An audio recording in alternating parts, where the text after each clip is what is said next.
All right, with John Gardner, what's locked behind that door is the 3 minute music video. Really artistic, lots of mixing of like colors and black and white and footage and the door. Really artistic film, really cool. You're from North Carolina, correct? That's correct. So you make your films and you work in that state? I do. Yeah. I've been in North Carolina probably since 1997, I think. So it's been a Got- while. What brought you there? What made you move there? Primarily work. I was in Nashville, Tennessee, and I was just wrapping up on some work there, and I got a call the day I was working on a short, like a film, and I was just wrapping up on that day, and I got a call from my future manager saying, "Hey, come over here and work for us at this gaming studio," and I showed up. So that's how it worked. And are you still there? Yeah, I'm still at the same company. It's I'm in a different type. I'm in the same company, parent company, but I originally started there. The company is called SAS, and I originally went to SAS working for a company called South Peak Interactive, which was an old gaming company way Gotcha. back in the day. And so that's what I started doing originally, was a lot of gaming environments and things like that. So Do you make games or like I'm just trying to be as simple as possible? Like what kind of yeah, games? so like we were a publisher as well. We would publish games like oh, what's that Will Smith movie? Men in Black? Men in Black. We did Men in Oh, I just Black. popped it up. Yeah. Yeah, Dukes of Hazzard. Okay. We did like some Warner Brothers like puzzle games. We did a bunch of stuff. I worked on, I think it was Timogen, Dark Side of the Moon, which isn't has nothing to do with the band, Yeah. and 20,000 Leagues Under the Sea. So it's a bunch of just unusual titles. But this was almost 20 plus years ago, so But do you do video games now or no? not anymore. This was just a long time ago. Yeah. That's how I got started in North Carolina, was doing video game content. Gotcha. Because now it's like this gigantic multi-billion dollar industry, right? So Yeah, exactly. Yeah. right behind So you, where I'm doing this podcast, I think I have three consoles: yeah. Well, Xbox, I have a Nintendo Switch, I have a Nintendo Wii yeah, yeah. for my kids, Well, and like yeah. well, Epic Games is pretty much in my backyard. So Cary, North Carolina is kind of a nice little hub for game creation right now. So That's I had no idea because I just think you think Seattle, Los Angeles, but I yeah, guess yeah. yeah, Great. yeah. Yeah, so it's just like just my kids like, can't get enough of it. They love that stuff. Hmm. All right. So okay, so this music video is from the band Lunavox, That's right? correct. That's So correct. where did you meet Lunavox? Well, I would be the Lunavox. I am the guy. Oh, It okay. was yeah, it was just a side kind of thing. I So you just met him would a long time ago then. it yeah, it's just I just kind of created out of frustration, if anything, just creatively frustrated. I want to do something besides, video content. And so I just started doing it, just recording music and songs. And I had been in bands years and years before. And so I just kind of slowly started picking it back up as my kids got older, when I could have some time to dedicate to it. And so I just kind of started recording things and ideas. And I started messing around with working with themes from, like theatrical type releases, like public domain footage, like The Brain That Wouldn't Die. And so I started just kind of digging into The Brain That Wouldn't Die and certain themes about it that were interesting to me. Mhm. And are you familiar with that movie? The brain that it's from it's funny. I pretty much a film historian, but I don't think I've watched that film before. Yeah, I think it's old 1962 film. Yeah. And it's pretty silly too. It's a B type film. It's kind of a cult kind of film. And essentially there's a woman's decapitated head that's kept in a pan, Okay. and her soon to be husband is trying to keep her alive so he can put her head on another body. So it's a family film then. Yeah, Okay. exactly. Yeah. But it's very campy and silly, and the effects are just typical for that era, and it's just a fun film for that. And so I started just messing around with the dialogue in the film on some music that I was making, and it just kind of evolved into this music video. So Oh wow. Okay. yeah. All right, let's pull the curtain back here. Okay, because there's so many. Is all the footage that you use in the film, like the television shows, the dancing, is that all public domain? Is all public domain stuff All now? public domain. Yeah, I spent I would say months of effort going through public domain footage, What authenticating makes it. it public domain? Like I know there's like there's 100 years usually, Yeah, or there's like so much time goes by, and then you could just go on to some kind of Perilinger archive. I think there's a couple of websites that have collections of archived footage that is public domain. And so I spent months going through and collecting just public domain footage that was just interesting. I didn't necessarily have like specific goal in mind. I said I'm just going to start going through archive footage and see what I find interesting. And I would kind of tag those moments that I found were interesting. I would collect them, and then I was start kind of building a little narrative from those things. And it's like, well, I could use this, and then I could put in some composite. I see that's a good shot for compositing something in. What that might be, I don't know yet. And so it kind of built from there pretty organically. I didn't go into this thinking I'm going to make this video. That's the last thing that was happening. It was very okay. much like testing around and having some fun. So And then how did like when did you kind of like the brain like how did it like kind of pop for you that okay, this is gonna be I'm gonna make a music video.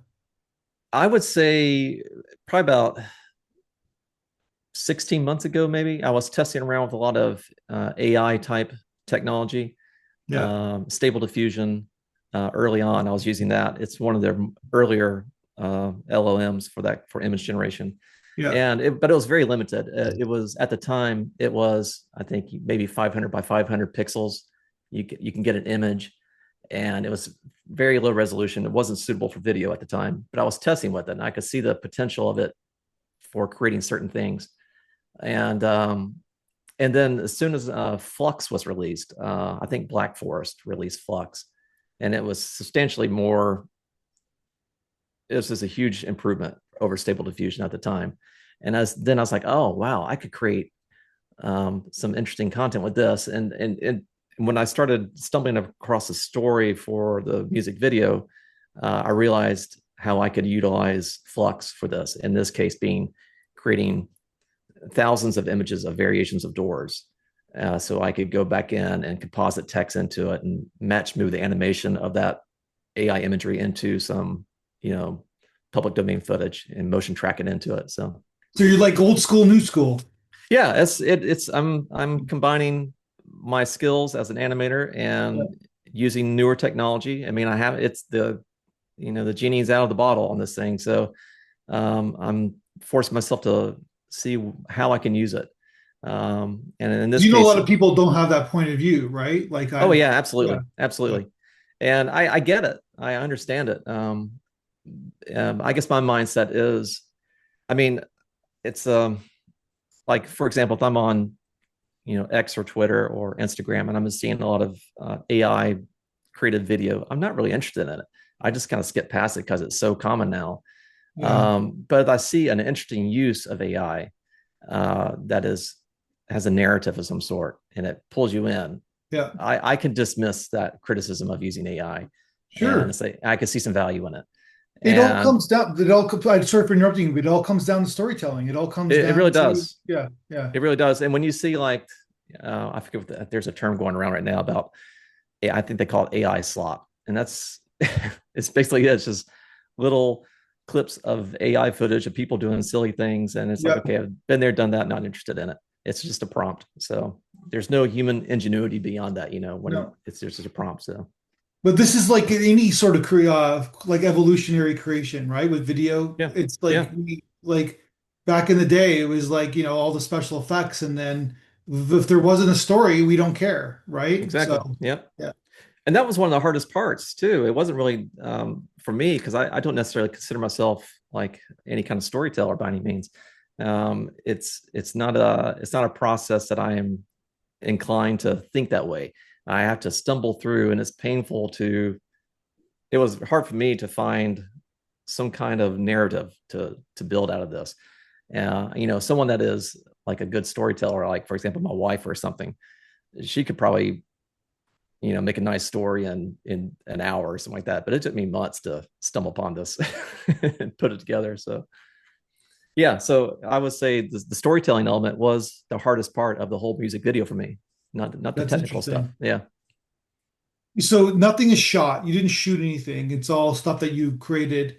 But Yeah. did you animate, like there's some animation, did you animate some things in the film?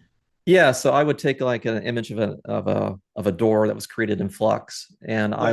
I would composite in like a 3D element. One example of that would be there was like a tentacle, black tentacle type element that I animated in Blender. So I Mhm. would have to composite that element over the AI imagery, and then I would have to take that and match move it to the public domain footage, for example. Gotcha. Yeah. And then what kind of like the in terms of the public, I want to get to the theme of your film in a second, but I want to talk about the well, I'm trying to remember what who are these two characters, the one where they pop up a minute in and they're kissing and they're dancing.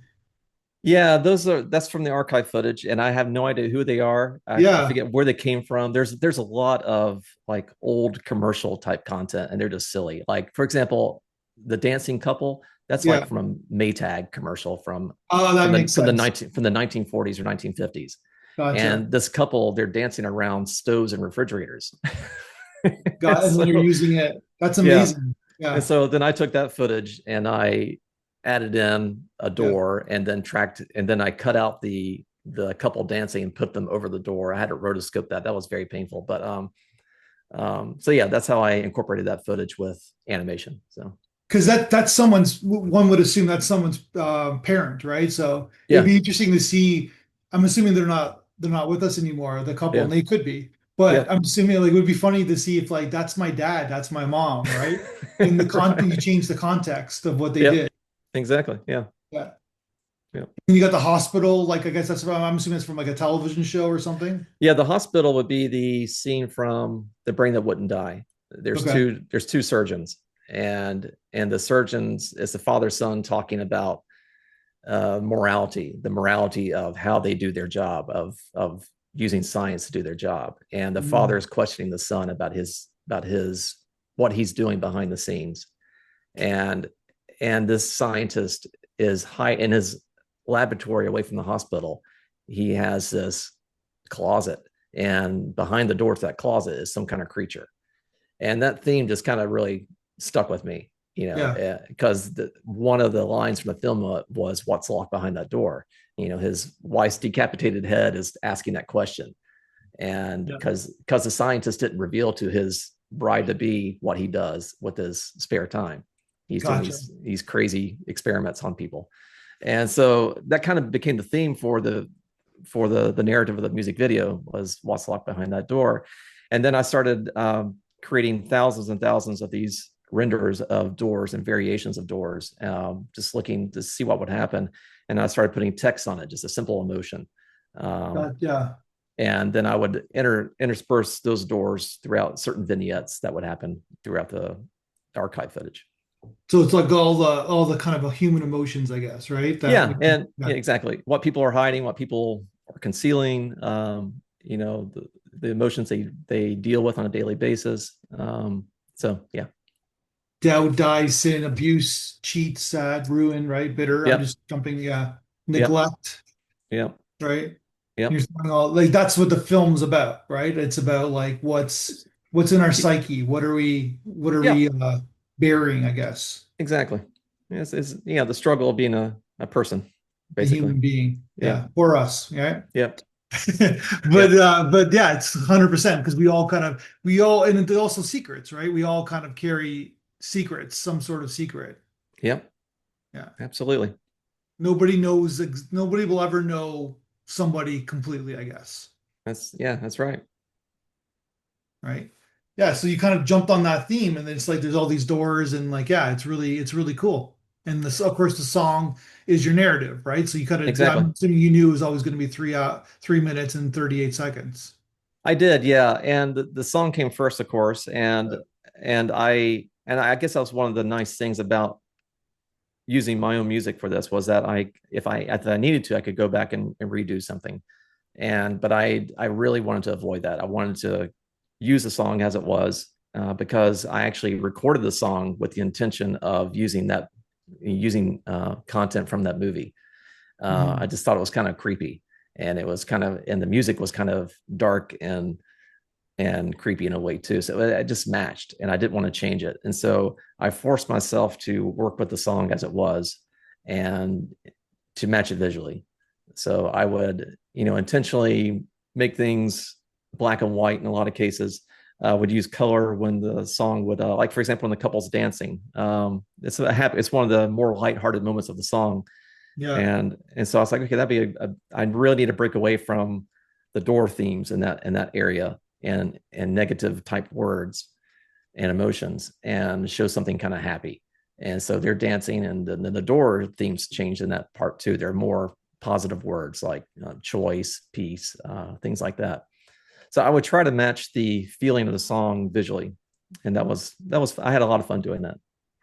And the thing about your film is it's not pretentious at all. It's I just, hope not. yeah, it's a fine line. Like meaning that like you're not trying to teach us anything. It's just that this is the human psyche and enjoy the fun, enjoy the ride. Yeah, I'm glad you brought that up too, because early on, I it kind of started out being that. It was like, well, I want to talk about something, and it probably started out kind of being pretentious. And Sure. then as I was watching the early tests, the early playbacks, it's like ugh, no one's not going to really care about what I think. This should be something that's kind of open.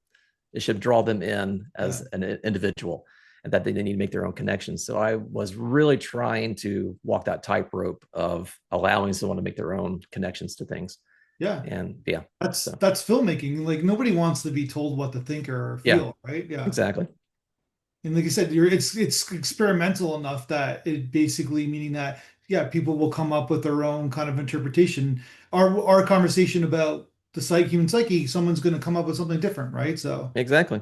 Yeah, yeah, they could be as very literal, like sure. all right, it's like some doors, there's creepy things behind the door, right? Yeah, So yeah, exactly.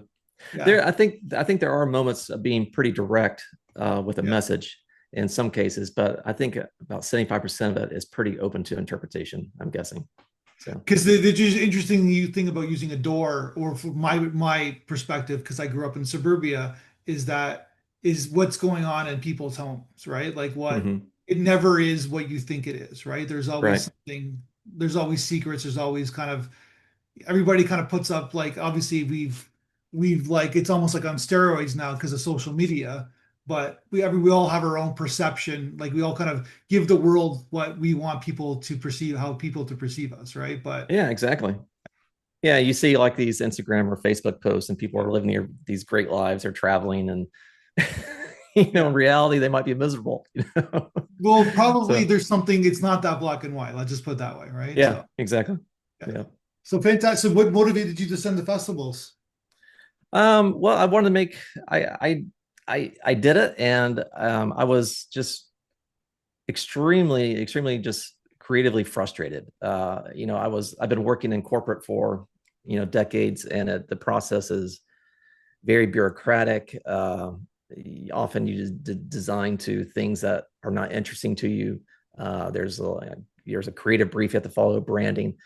And Yeah, so when I started this, I wanted to really celebrate the moment. I was like, okay, I this is my time to show what I can do as an animator.